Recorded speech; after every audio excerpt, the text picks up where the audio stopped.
Before you click away, let me say this gently.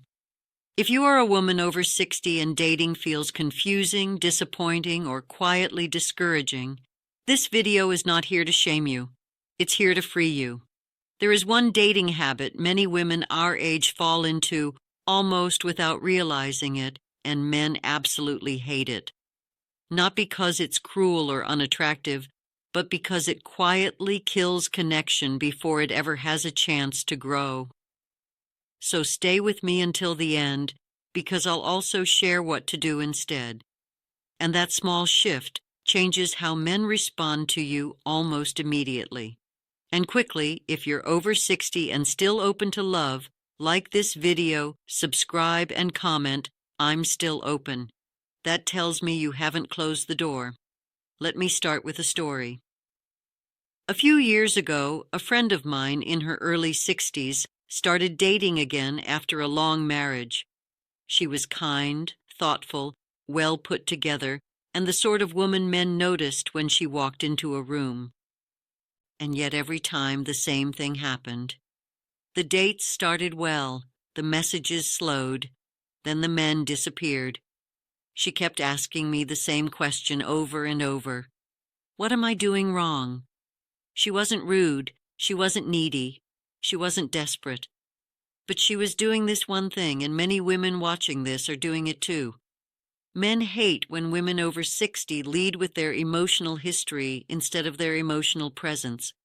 This doesn't mean lying about your life.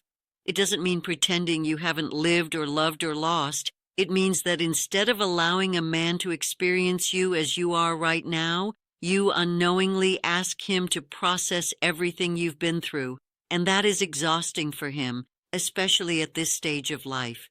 It often looks harmless. You talk about your past marriage early. You mention how difficult it was.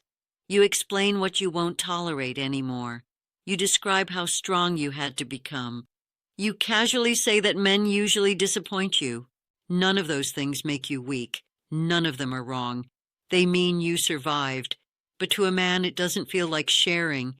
It feels like walking into a conversation where the emotional weight has already been decided. Here is the part many women don't want to hear. Men do not date later in life to be impressed by resilience.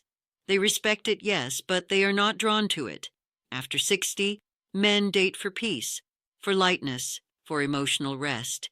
They want to exhale. So when a woman leads with, "I've been hurt before," or "I don't tolerate nonsense," or "I had to learn to do everything myself," what he hears is not confidence. What he hears is, "There is no room for me here." And instead of arguing or explaining himself, he quietly pulls away. Men don't pull away because they dislike strong women. They pull away because they feel unnecessary. That distinction matters more than you think. Women do this because we were taught to explain ourselves, to justify our boundaries, to prepare for disappointment, to protect before trusting. And for many of us, that protection was necessary for a long time. We were wives, mothers, caretakers, emotional managers. So when we date again, we believe that if we explain who we are up front, we'll be safer. But dating is not a courtroom. It's not a warning label. And it's not an autobiography. It's an exchange of energy. And connection cannot grow when everything is filtered through defense. Some women confuse honesty with emotional exposure. But honesty does not require full disclosure. You do not owe a man your scars. You do not owe him your survival stories. And you certainly do not owe him your disappointments. Those are earned slowly, through trust. Mystery is not dishonesty. It is pacing.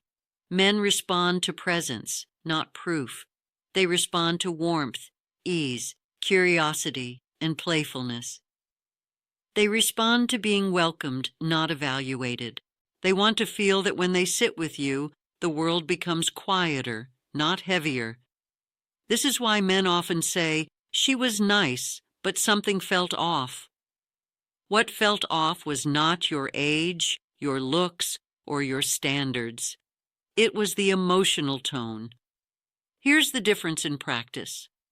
Instead of saying, "I've been hurt a lot in the past," you say, I've learned what matters to me now. Instead of saying, I don't tolerate disrespect, you say, I value mutual respect. Instead of saying, I don't need a man, you say, I enjoy sharing life with the right person. The truth stays the same. The invitation changes completely.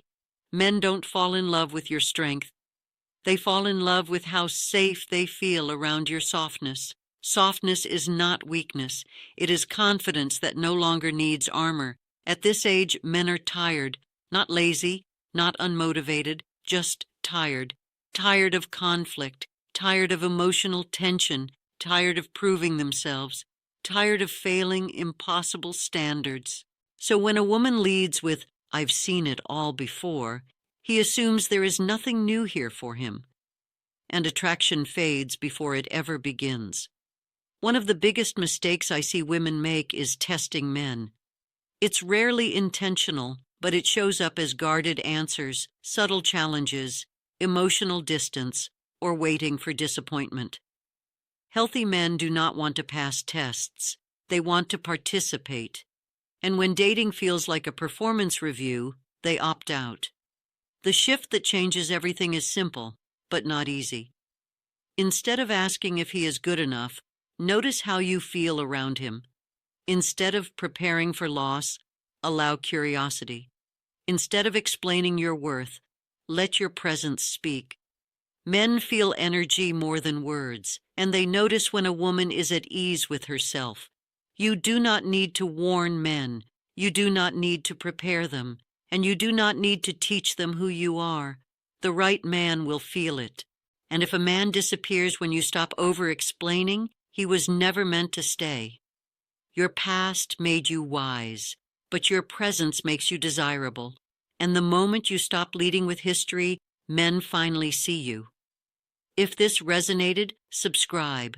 We speak honestly here, and if you want quiet, personal reminders like this each week, I write a private newsletter for women who refuse to disappear with age. You can join here, savvysenior.beehive.com. Subscribe.